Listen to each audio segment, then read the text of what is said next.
Welcome to another episode of the Keep It or CHANGECARS podcast, where every week we answer questions from our audience. My name is Michael Pashut, but you already knew that. Joining me in studio today is a familiar face, and I call him Mr. Knowledge because he genuinely does know it. He's got a face for TV, a voice for radio. Obi Mokoditwa, Eagle Ford, welcome. Thank you. Thank you for having me. Love the introduction, by the way. I couldn't do better. If you wrote it yourself, wouldn't be better. Obi, today we've got a good show ahead. Yeah. 2 questions and a couple of discussion points. One of the discussion points is going to be finance. And then there's something that you want to share with the audience, but we're going to share that for later. Great. Our first question today is from Tabu, who's from the Free State. He's an agricultural economist. Just as a matter of interest, have you ever heard of an agricultural economist? I haven't. I was battling to understand exactly what is it they do, but with my limited knowledge, I'd say he's probably out there in his car all day, finding something. Making it worthwhile for the farmers, we hope. That's it, yeah. Keeping the prices down. Yeah. He has indicated that he's got a 2011 Nissan Navara, not giving him any problems. That's not the reason he's wanting to sell. The reason he's wanting to sell is he feels the car's not giving him what he needs at his advanced age. 10 years from now, I'll be at his advanced age. He wants an automatic. He wants something with cruise control. Vehicle's got 220,000 kilos. What would you imagine that vehicle's worth? Ooh, that vehicle, look, trade on that is 110 if it's a 4x2. Spot on, that's what I got. And if it's a 4x4, we're looking at probably 124, somewhere there. So it's a car that's with book all day long. So I think you'll get a substantial amount out of it. So 110, 4x2, and probably about 120 if it's a 4x4. So something interesting, because I fully agree with you there. Now, in the trade at the moment is this perception that every car is worth under book value. If it's a 2019, 2020, very possibly. A 12-year-old car, you just don't find a bucky in the 110, 120,000 rand range. Yeah. I've had the pleasure of speaking to him. He said he's had the vehicle since new. The condition is superb. So let's work on 120 as a happy figure there. Yeah. What is he going to replace it with? Ooh, you see, for me, I was going to say he needs to keep it because it's non-problematic. And for what he's using it for, it's practical. So if you get something newer, something nicer, you just might not want to put it into those rugged fields and that sort of thing. You'll feel almost like you don't want to use it to its full capability.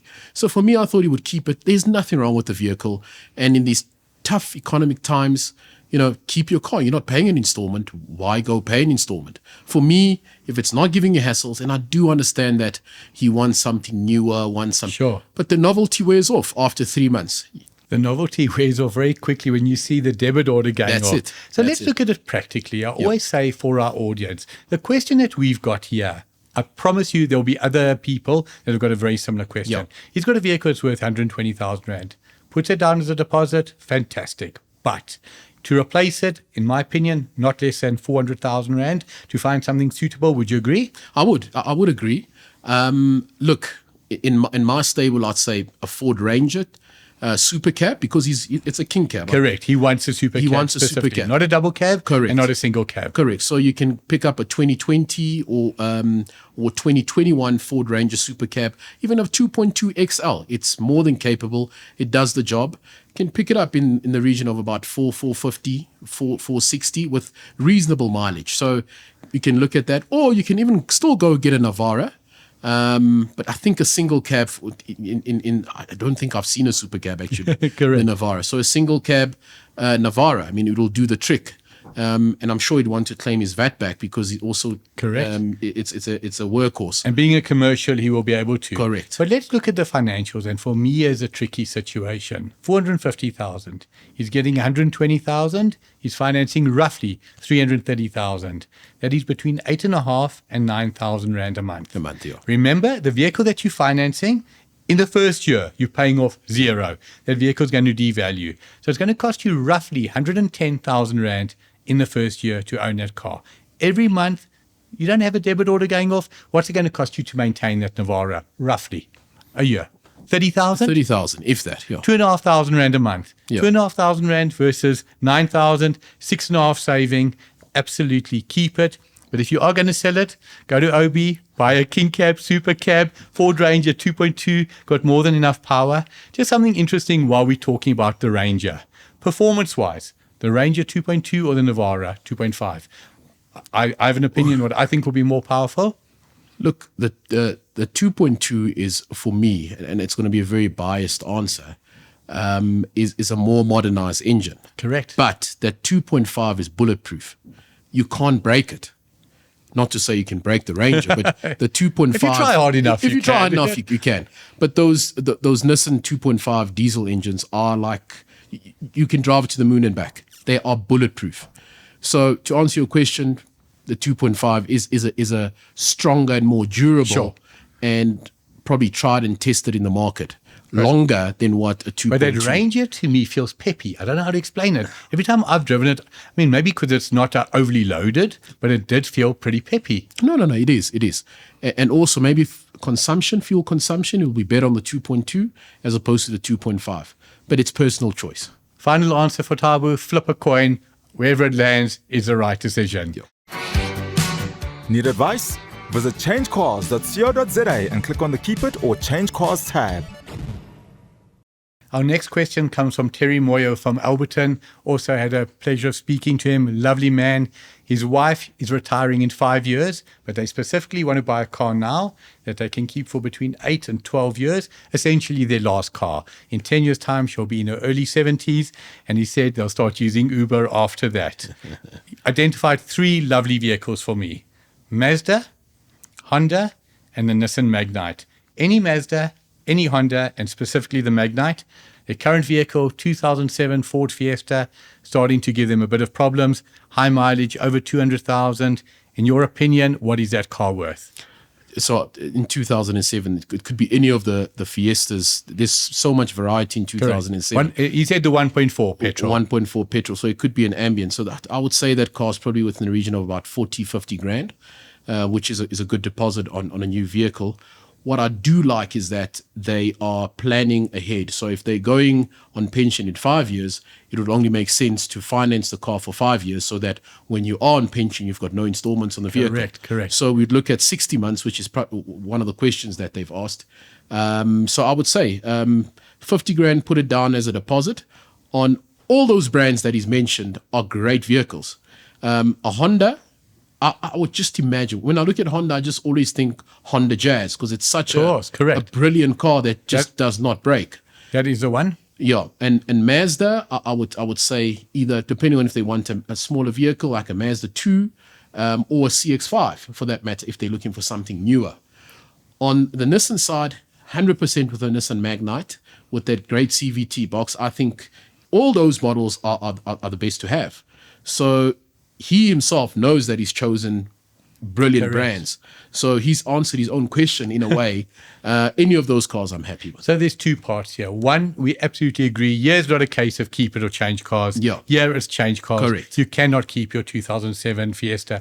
I thought about 35,000, but 35, 40, there or thereabouts. Thereabouts, yeah. Personally, I'm going with the Magnite, 1 litre turbo, CVT gearbox. Looks good. When you drive that car, it feels immeasurably more powerful than what it actually is. The Jazz, superb. The Mazda 2, superb. I'm a huge Mazda fan, but slightly underpowered, based in Gauteng. The Magnite for sure? For sure. Technology-wise as well. I mean, that will come with your latest technology, your Apple Apple CarPlay and Android Auto. So that's got more features than both the Honda Jazz as well as the Mazda 2. Give it 5 years and every car will have an Apple iPad. I swear. So Nissan Magnite, we both agree on that. I think that's a perfect choice. I want to throw a positive spin in the works. Yeah. Now they've got an additional 50,000 Rand to put down. They want to keep the installments to a minimum. They're retiring in 5 years. How long would you finance that car over? You've got 100,000 Rand deposit roughly, the 50,000 plus the trade-in, call it there or thereabouts. How long would you finance that car over? So I'll take a shorter term to pay less interest. Correct. So I would say probably the 48 months finance period. That will narrow the interest, but obviously your installment will go higher. But because they're putting in more money into it to bring it down, that will help them a great deal. Therefore, you finance it quicker. Now, on a daily basis, so one of the challenges that I find is people are buying cars that they essentially can't afford. Allow me to elaborate. A car that you can't afford over 5 years, that you've got to finance over 6 years, with a residual, where you got to manipulate the figures. Do you agree you can't afford that? You definitely can't afford. And balloon payment is there to make you afford a vehicle you actually cannot afford. 100%. And in the long run, you've actually paid more for a vehicle that you shouldn't have. But we make it more affordable monthly because people want what they want. Dealers are so helpful. After the break, we're going to talk specifically regarding financial needs, best way to finance, what you should do and what you shouldn't do. Want SA's leading insurance? Visit changecars.co.za and click on the Discovery logo. The vast majority of people who buy cars do finance them. For me, Obi, I see it daily, I see it weekly, I see it monthly. What you do today will come back to reward you or to punish you. You finance your car in August 2023 and you finance it incorrectly, you are married to that car, you either have a liability or you have an asset. What is your feelings regarding financing a car essentially that you can't afford? So basically, if you finance a vehicle that you can afford, 9 out of 10 dealers would put a residual on it to make it more affordable, and obviously to make it affordable for the banks to have a look at the deal and actually approve it. Mm-hmm. The only gripe I have with that is that if it's not a reputable dealer and it's not a dealer that's doing reckless lending, they will qualify you the way they should and put you into a deal that you should be in. Correct. For example, if you are a rep on the road and you do mileage, you shouldn't be involved in any balloon payment or any residuals, because the mileage that you do on an average year is not the same as a person. Correct. It's in excess of. Correct. And what does high mileage do to a car's value? Depreciates the vehicle even 100%. more. So reps stay away from balloon and residual, and people who do certain mileage, and I'm talking 2,000 or less, 2,000 kilometers a month or less, they can engage in residuals, because we're saying that keep the car for at least 3 to 3.5 years. Correct. And then you can trade it in, and then a vehicle should be able to settle itself because of the value of the car versus the settlement. Whereby if you've done tons of mileage in the first 3 years, because of the mileage, it will depreciate your vehicle and you won't be able to get settlement for your vehicle. But now, from a pure bank point of view, you would have to ask the question. It seems like the banks haven't, and I say it respectfully, haven't thought this through. Because daily, and I'm sure it's the same with you, car comes into you, customer's ready to buy a replacement. Got a settlement from the bank, you know in your mind the car's worth 160, 170, 200, 220, whatever the case may be. But in the car that's worth 160, 170, settlement's 210. The car that's worth 220, 230. Yeah. So, Obi, in your opinion, why that? For me, it's very, very simple. The car was either loaded, i.e., the car was sold for 250,000, but he owed 30,000 rand too much on his previous car, so now he's financed 280. But it's not actually 280; it's 290 plus. It's a disaster. It is. So how we need to look at that? Again, I highlight reputable dealers and knowing what the contract is about and what you're getting yourself into. I.e., when you bring a car, you need to know what the true value of the car is, what the amount of the vehicle you're buying, and find out what is the shortfall amount that your trade-in is basically giving you to the new deal. Because 9 out of 10, what dealers do, they will take the shortfall and obviously either ask you to put money into it, or they will utilize discount or over allowances or on deals to make the deal work. So as a consumer, you need to sit down and actually understand the deal that you're actually getting into. So let me start at a starting point that I think everybody will understand. Work on a figure of 2,400 Rand for every 100,000 Rand you finance. So I want to buy a car for 200,000 Rand. It's going to cost me 4,800. That is perfect. What will often happen is a dealer will come to you and say, Obi, you were looking at the Mazda 2. Just using an example, entry level. It's 200,000. Do you know that we could get you into a Mazda 2, the top of the range, which is 280,000 Rand? 80,000 Rand more, your installment will be the same. The only issue is the first installment was over 5 years. The second installment is over 6 years.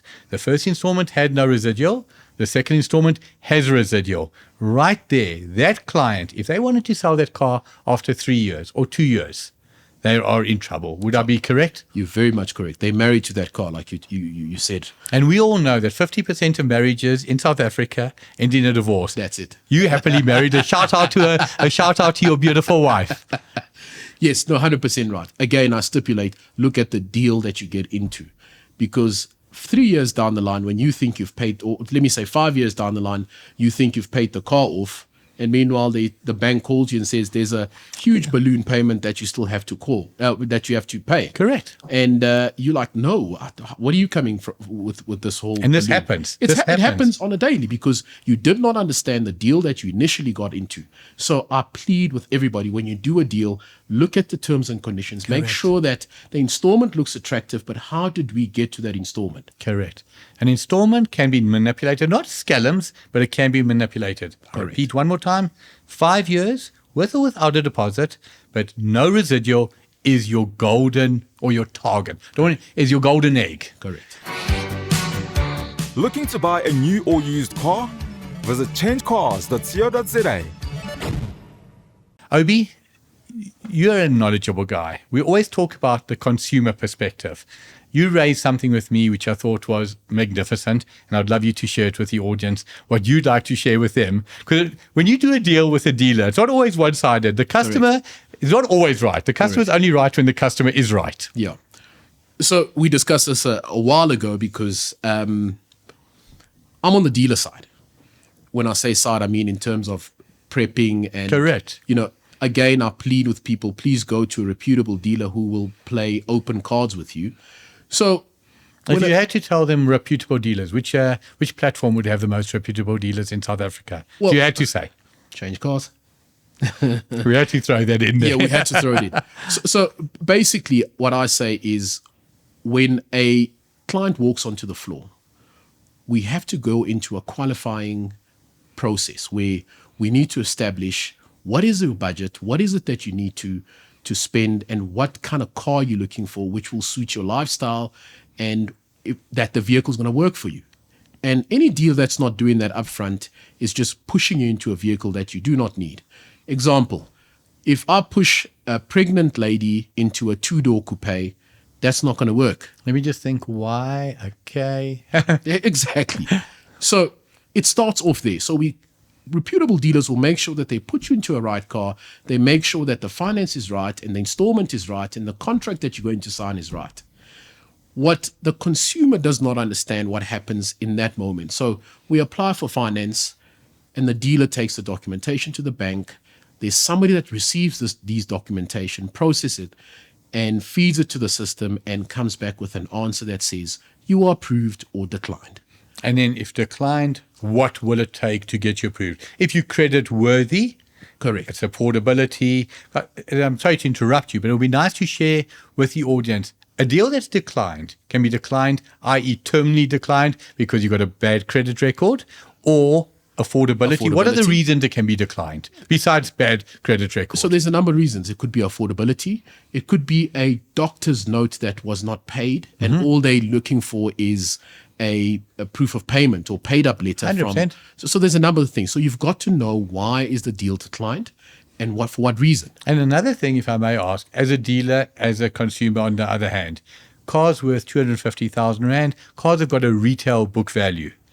That car should be financed anywhere around 250 or maximum 10% over. Correct. But then you get something like a Toyota Hilux, Toyota Fortuner, Ford Rangers, you know it, and they're worth 20-25% over book value. Correct. How do you circumvent that to get approval? So basically that'll be equity. Equity, correct. Again, it's either we can put more deposit or more deposit into the deal, or you can request the dealer to see if there's a deal that they can structure or take some sort of margin out to assist in doing the deal. But again, that's the dealer's prerogative. They will tell you whether they can do it or not. So sometimes it's not the client's fault that the deal is declined.